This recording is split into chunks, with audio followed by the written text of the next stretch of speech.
Thank you for giving me the opportunity to share with you my research findings.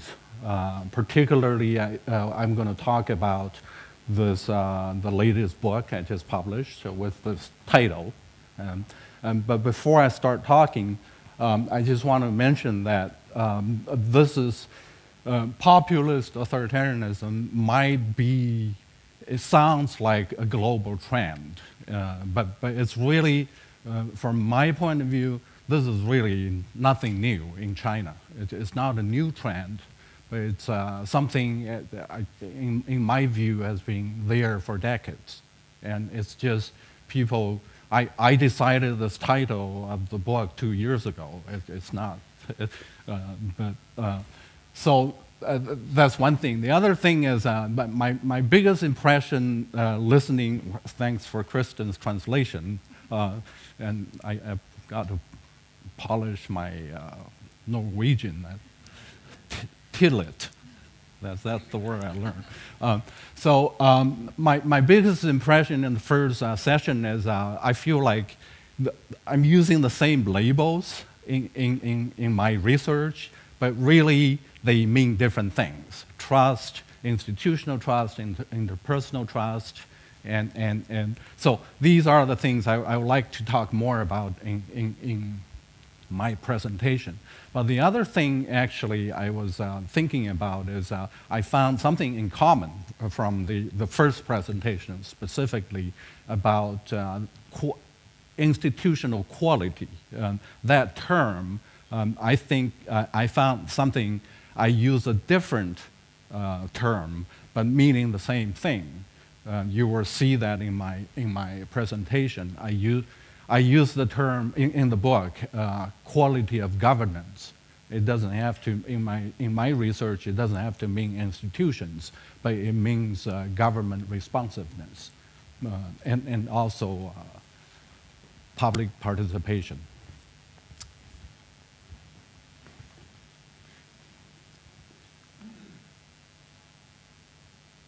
The other thing I want to, before I start, I just want to prepare you that this is going to, the whole project I did is meant to be provocative.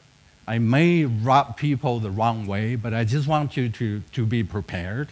If you get angry during my presentation, and I don't mean to make you angry, I just mean to stir up some kind of academic debate about things like democracy, civil society, and trust, particularly.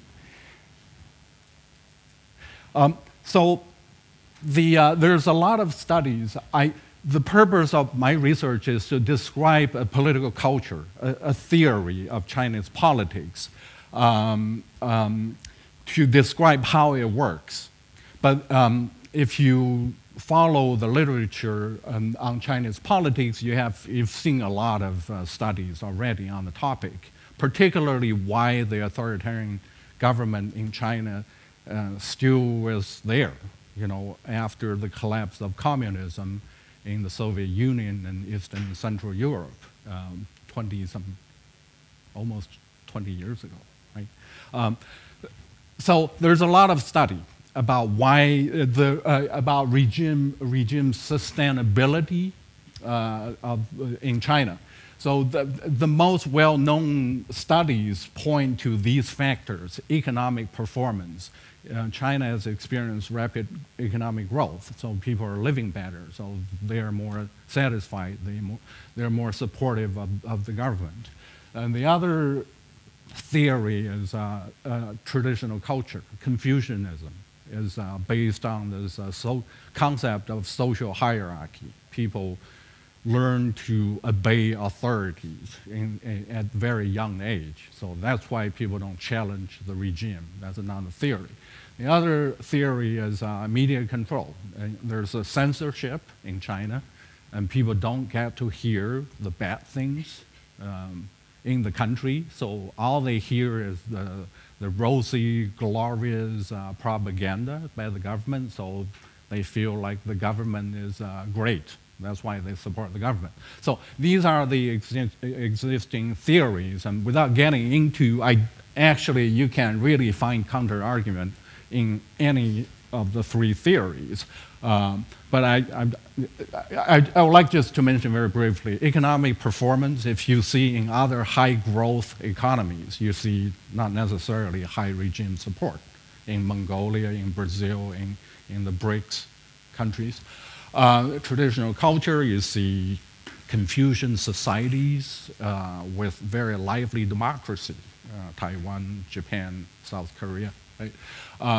So media control, if you get online on Chinese, Weibo is the Chinese equivalent of Twitter. You see so many criticisms of the government. So people are they know what's going on, they're outspoken, they're critical. But the most important contradiction of these theories, things that these theories cannot explain, is the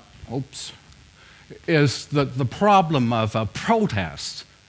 In an authoritarian country like China, you see so many protests, hundreds of thousands of protests reported in the media in the West, right? Oftentimes it's front page. Why these protests go side by side with regime support? So this contradiction, you can't really use the other theories to explain. And that's why I want to describe this. I want to develop a theory, a model that's called, that happened to be called populist authoritarianism. And so in this theory, I have basically 6 elements. The first one is a populist ideology that's been there for since the 1940s, during the communist movement in China. Then I have this, it's getting more and more provocative and controversial, okay? There's a high level of social capital and interpersonal trust in a society that's not democratic. Then the third element is political activism and popular contentious politics, right? And that's another thing you wouldn't expect in a stereotypical environment of authoritarianism. How can people be politically active, right? So everything here so far is controversial. Then even more controversial is number 4, government responsiveness. Then as a consequence of political activism, government responsiveness, I have weak political institutions and civil culture. Because people participate oftentimes by bypassing institutions. They don't go through the court, they don't go through the media. They directly, they try to reach the highest level of government, right?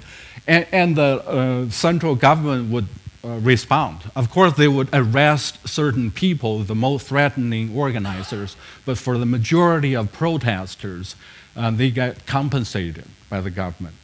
And as a result of the number 3 and 4, you have the underdevelopment of political institutions, right? Here is what I was thinking about the first presentation earlier. I think if you look at number 3 and 4, those things might be what I call quality of governance, right? And it's not necessarily institutional quality, which is low here, but if you change the term of institutional quality to quality of governance, then those two will lead to political support of the regime. Then it goes back, it loops back. And so the system works with contradictory things going on, high support but protest. So it's easy to develop this model to describe this in a theoretical framework, but the most challenging thing is to prove these things exist, right? And that's the majority of my work is about.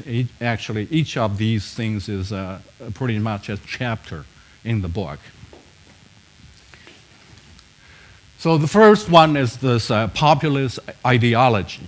If you think about, if you are familiar with the Cultural Revolution in the 1960s in China, and this is probably the best example of the mass line. It's called mass line ideology. So what that is, it's a direct mobilization between the highest level leadership in the society and the bottom of the society. It's a direct interaction between the two without the intermediate social organizations. And that's Mao meeting with the Red Guards in the 1960s. But this ideology really was first developed in the 1940s by the Communist Party during its fight against the nationalist government and until it gained victory in 1949, and it continued. So it continued. This is a photo of 1989 in Tiananmen, during Tiananmen protest. The then party secretary and also attempted to reach the protesters on the square in Tiananmen Square. Right? It was an unsuccessful attempt. However, it shows the continuity of this mass line populist approach between the highest level leader and ordinary people in Chinese society. And it continued under the current regime, under the current President Xi Jinping. He actually set up a website called Mass Line. Now it's technology plus populism, right? So it's a photo of him visiting ordinary people in Chinese society. So the whole point is, I think many people think Maoism or this populist ideology kind of stopped in the past 30 years during China's marketization and economic reform. But my argument is it never really stopped. It's still going on very noticeably. Number two element is interpersonal trust. I would like to follow the earlier European chart. I have a chart including the world. Right? This is from the World Value Surveys that includes 80-some countries. So I picked. I just look at the latest wave of the World Value Survey. I looked at, I'm sorry, for some reason Norway is not here. I was looking at this. If Norway was here, I'm sure it would be somewhere on top. No? Yes? Yes. But this is probably it would be similar to this, right? But if you look at the top 5 countries with the highest level of interpersonal trust, they're all democracies, Western industrial democracies, except one country, China. And it's also, by the way, consistent. I've been conducting public opinion surveys in China over the past 20, almost 30 years. You've seen this trend. It's going slight decline, but it's being pretty consistent with a very high level of trust, right? Being here for 2 days, I've learned social trust in this country. It's pretty amazing. You can get on a train without being checked, and you can get off and without scanning your card. And I just was in Beijing for a research trip. I was thinking it's unimaginable. No one checks your ticket. But in the book, I actually talks about the book talks about the meaning of trust, right? I look at trust. It's not trusting strangers, that the kids were saying, except bad people. It's not about trusting family. That's what Engelhardt would like to say. Well, the Chinese, the Confucian culture, they trust their family. But it's about the community, actually, in China. It's very much related to that. So that's a proof, but like Confucian cultures, if you look at Confucian cultures, they're not necessarily more trusting, right? And the U.S. is somewhere, it's in the 30% range. So I think it's related to central planning. In China's socialist central planning in the past, and work unit socialism is still a very big concept. In a Chinese university, you have kindergarten, elementary school, high school, and you can pretty much live in your work unit for your entire life. So that kind of community solidarity is related to the high level of trust in China. The third element of this populist authoritarianism is political activism and contentious politics. And this is very probably unexpected for many people who don't follow Chinese politics. But you see people protesting, trying to confront the government all the time. And these are just anecdotal examples. And this is a policewoman getting into a fight with a street vendor, and the bystanders made her knee on the ground and apologized and poured water over her, and she got fired as a result. And this is a mayor in Jiangsu city of Qidong, and he was trying to develop a joint venture project with Japan, a chemical, some kind of factory there, and the local residents stripped him, saying, "You are not allowed to do this." And so, as a result, he got fired. And this is a local official in Xiamen City.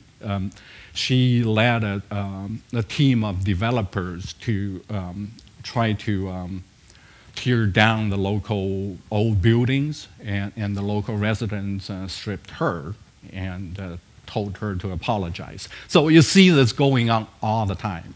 In Chinese airports, if your flight is late, right? In the U.S., and people just, I don't know about here, but in the U.S., people just stay in line, wait to change their tickets. But the Chinese passengers would get on the table, standing on the table and demanding compensation. And that kind of confrontation you see in China all the time.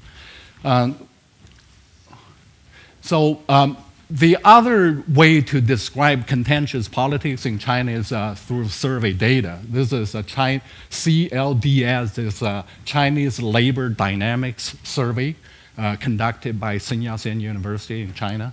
And I was part of the research team. The question was, have you ever experienced any labor disputes in the past 2 years?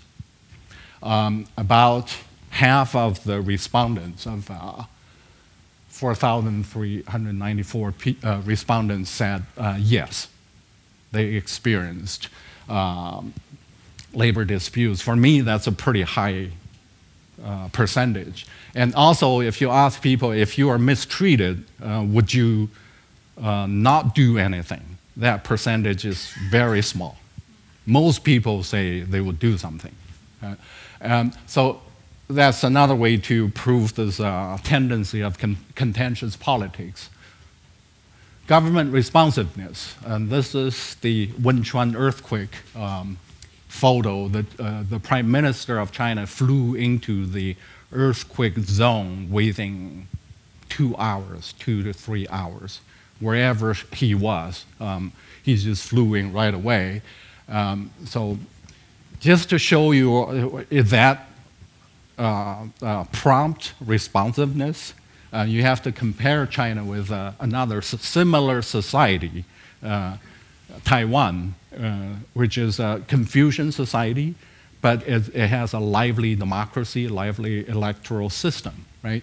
And in southern Taiwan, there's a mudslide in a village, and I think quite a few people got buried live. It's a major natural disaster. And the then president of Taiwan, it took him about a week to go to the village. And the banners, that banner says, "The government is too slow. You're not responding fast enough. My argument for this government responsiveness is sometimes elections actually make governments respond slower, more slowly, because they don't have to respond between elections, and they only have to respond they only have to respond to people who vote for them. In this case, southern Taiwan was a headquarters for the opposition party of the then president. He knew that even he lived there. If he camped out in that village, no one would ever vote for him. So that calculation probably is one reason that he didn't respond fast enough. In an authoritarian country, when you don't have elections, the government claims that they represent the interest of majority people, but they can't prove it with elections, right? So they get paranoid when they see a few protesters on the streets. They're thinking, oh my God, our legitimacy is challenged, that other people would think that we're not legitimate enough, so let's try to respond as fast as we can. So in survey, if these are just anecdotal examples, but in surveys, the same survey conducted actually by Taiwanese scholars in both China and Taiwan, you see the huge difference. The Chinese respondents, 77% said the government would respond to people's need, right? In Taiwan, only 36%. And, weak institutions. This is from the same labor survey, Chinese Labor Dynamics Survey 2012. If you see these numbers as for each dispute, the reason for dispute is bad working conditions. You have the total number of people who said they had bad working conditions related disputes. That's 660. Out of this total number, the percentages who reported the channels they went through to solve the problems, right? The channels include the blue portion as individual negotiation, the orange one is group negotiation. What's the most interesting to me is institutions. Institutions include in our survey questions courts and media, labor unions, and government mediation. Oh my goodness, 2 minutes. Government bureaus, right?